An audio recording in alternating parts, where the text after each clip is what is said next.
Now, before you ask God for another sign, look again, because the answer that you've been praying for may have already happened and you dismissed it because it didn't look like an answer. Now, you probably asked God to open a door, but he closed one. You asked him to change somebody, and he started changing you. You asked him for confirmation, and he gave you a warning that you didn't want to hear. And now you're calling God silent when he may have already spoken. So here's the problem. We're looking for answers that feel like yes, while God is answering through no. We're looking for relief while he's sending disruption. So before you pray that prayer one more time, I'm going to show you 3 signs God may have already answered you and how to recognize what you've been missing. So let's talk about it. Now, most of you don't have a problem believing God answered prayers. Our problem is that we already decided what the answer is supposed to look like. We say, God, your will be done. But secretly, we mean as long as your will looks something like mine, right? Don't act like I'm the only one. We pray for peace, so we expect the pressure to disappear. We pray for freedom, so we expect the temptation to vanish. We pray for clarity, so we expect everything to make sense. But what if God's answer doesn't look like relief at first? What if it looks like conviction, separation, a closed door? What if it looks like being forced to deal with something you spent years avoiding? And that's where we get confused. Because when God's answer doesn't match our expectation, we call it silence. But sometimes he's not silent. Sometimes we just don't like the language that he answered it in. Now, most of y'all who've been following me for a while know there was a time in my life where alcohol had more control over my life than I wanted to admit. And when I say control, I don't just mean drinking. I mean I had a relationship with it. And I could still function. That's what made it so dangerous. I mean, I can go to work, I can lead, I can handle responsibilities. And because my life hadn't completely fallen apart, I could convince myself that I was still in control. But the truth was, drinking had become a place that I went to escape. So when I was stressed, I drank. When I was carrying pressure, I drank. When I didn't want to deal with what I was feeling, I drank. So one night I started praying, God, take this desire away from me. And I knew exactly how I wanted God to answer me. I wanted to wake up one morning with the birds chirping, the sun shining, angels singing, and suddenly, I don't want it anymore. Now, don't get me wrong, that would have been nice, but that wasn't how God answered me. See, the first thing that he changed wasn't my appetite. It was my comfort. See, what used to relax me stopped relaxing me. And what I used to enjoy started bothering me. I could still drink, but I couldn't drink in peace. And that frustrated me because I'm thinking, God, I asked you to take this away from me. But what I didn't understand was that he was answering me, just not the way I expected it. See, the conviction was the answer. The relentlessness was the answer. The fact that I could no longer enjoy what was slowly destroying me was the answer. And then God started going deeper because alcohol wasn't the whole problem. It was connected to something, pressure, pain, and performance. And I got a whole video about this if you've been dealing with a similar situation. Now, I wanted God to deal with the drinking, but God wanted to deal with the reason I needed to drink.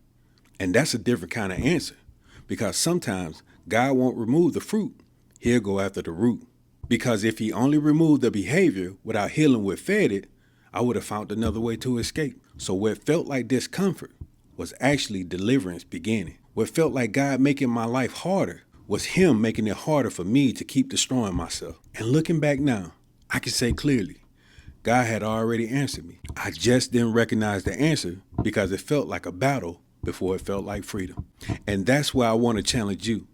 So let me ask you something. What are you misnaming in your life right now? You're probably calling it frustration, but God is calling it an awakening. You call it rejection, but God is calling it redirection. So before you decide that God has an answer, ask a different question. Not just, has my situation changed? Ask, what has changed in me? Because sometimes the evidence of an answered prayer is that you can no longer live comfortably the way you used to. Now, I want to share with you 3 ways that God may have already answered you, and make sure you stay to the end, because the third one is the one that most people often miss. But when you see it, you'll realize that God has been answering you the entire time. So sign number 1, the answer came as instructions.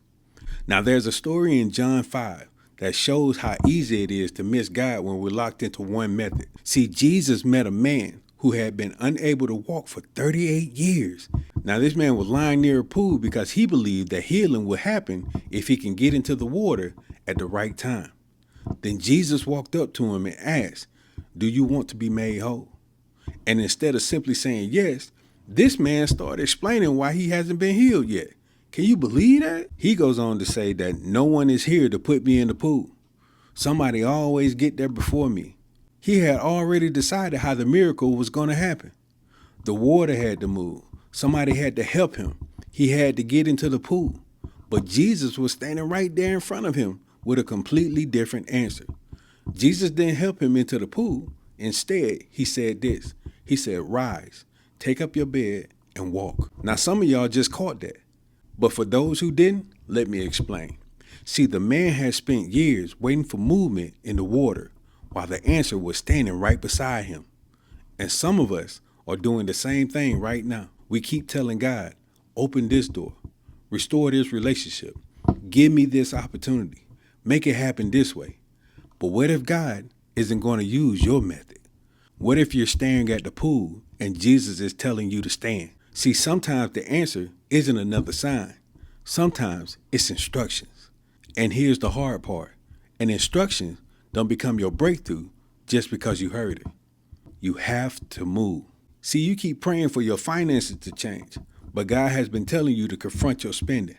You keep praying for better health, but you already know the habit that you need to change. You keep praying for God to use you while ignoring the person already sitting in front of you. You keep asking for clarity while refusing to obey the last thing he told you to do. See, sometimes we call it unanswered prayer when the answer requires our participation. See, God can open the door, but you still have to walk through it. God can give you instructions, but you still have to stand. Now, this next one is even harder to accept because we usually assume answered prayer means God is going to add something, right? Yeah, we always do. But sometimes the answer is what he removes. So sign number 2, the closed door was the answer. I told you. Now, some of you are still grieving something God prevented. A relationship ended. An opportunity disappeared. A plan fell apart. Something you prayed would work didn't. And you're still asking, "God, why didn't you let me have that?" But here's the question. What if the ending was the answer? What if God saw what you couldn't see? What if he heard conversations you never heard?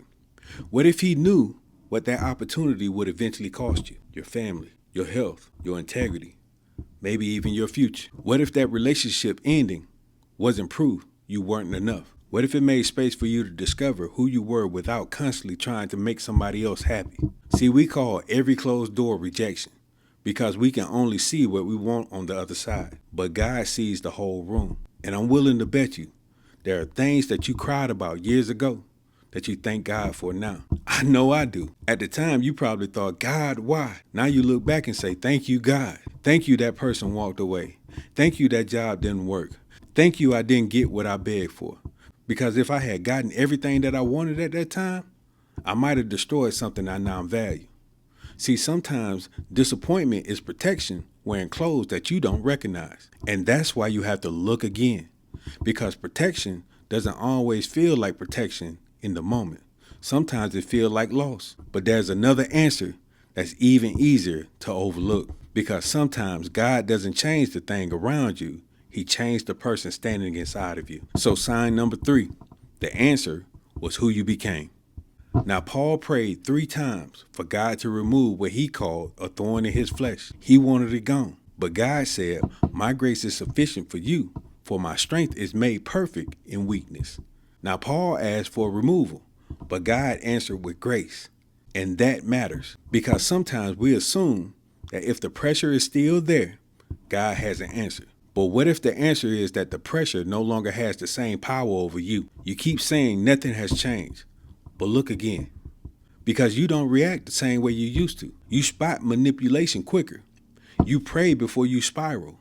You don't need everybody's approval just to feel secure.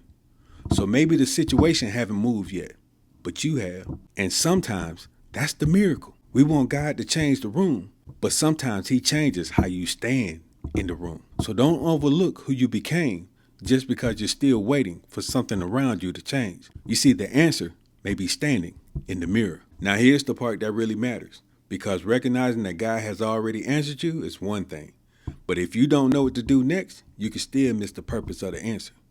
So in this next part, I'm going to give you 2 practical ways to recognize what God is doing and respond to it without second guessing every move. And stay with me, because the last one may be the exact reason you've been feeling stuck, even though God has already made your next steps clear. So step number 1, stop demanding the package. See, the first thing you need to do is stop telling God what the answer has to look like. Now, be honest with him. Tell him what you want. Tell him what hurts. Tell him what you even hope for, but leave room for wisdom. See, my wife and I was experiencing trouble in our marriage, and there were some things I just needed to be honest about. So I would say things in my prayer like this: God, I want this relationship restored, but if restoration will pull me back into destruction, give me the strength to release it. God, I want this opportunity, but if it costs me the person that you're rebuilding, please give me the strength to close the door. God, I want this struggle gone, but if you're trying to expose something in me, show me. See, faith is not trying to control God with your prayer. Faith is trusting him enough to accept an answer you didn't design. Step number 2, ask what the disruption is revealing. Stop only asking, how do I make this uncomfortable feeling go away? And ask, what is this revealing in me? Like, why does that environment bother you now? Why are certain conversations draining you now? Why are you frustrated by habits that you used to excuse? Maybe you're not falling apart. Maybe your tolerance for dysfunction is shrinking. Now, every uncomfortable feeling isn't automatically God, so we need discernment. But we also can't assume that every uncomfortable feeling is an attack. See, conviction can be uncomfortable. Growth, truth, boundaries can be uncomfortable. Walking away from what's familiar can be uncomfortable. But remember, small obedience can carry a large future inside of it. And this is a huge part of the reason why I wrote my book, Never Broken: How God Rebuilds What Life Tried to Shatter. Because when life hurts us, we usually pray for God to put everything back together. But sometimes God's answer isn't returning you to the person that you were. Sometimes he's rebuilding you into somebody you couldn't have become without surviving what happened. You see, I asked God to make sense of my story. And years later, part of the answer became a book. But before it became a book, it was pain. Before it became a testimony, it was something I wish I could erase. And I didn't recognize the answer while I was living through the material. I recognized it later when God started using my story to help other people. And that's why I call it Never Broken. Because I finally realized this: what tried to shatter me didn't get the authority to define me. And maybe that's where you are right now. See, you're probably trying to throw away a chapter God is still intending to use. You're calling part of your story wasted, while God is turning it into wisdom. You're asking him, why did this happen to me? While he's preparing you to help somebody who won't listen to anybody else who hasn't lived through it. So look again. See, the things that you survive might not be the end of your story. It may become the place where somebody else sees hope. So before you pray that same prayer again tonight, pause. Look around you. What doors closed? What relationship changed? What habit can you no longer tolerate? What instructions have you been avoiding? What strength did you develop while you was waiting? Maybe God hasn't been silent. Maybe the answer just isn't everything that you hope for yet. But maybe it's enough for the next step. So stop calling God absent just because he didn't arrive in the package that you expected. And just look again. Now, if this message resonated with you, please do me a favor. Like and subscribe to the channel and put "I'm looking again" in the comments below. But here's the thing. Don't just type it. This week, actually do it. Go back and look at what God has been doing that you may have overlooked. And if you're in a season where you're trying to understand how God can rebuild your identity after pain, my book, Never Broken: How God Rebuilds What Life Tries to Shatter, is a book for you. You can get your copy through the link in the description below. Send this video to somebody who keeps saying, God hasn't answered me yet, because maybe the answer isn't missing. Maybe they just need to look again. Y'all stay blessed.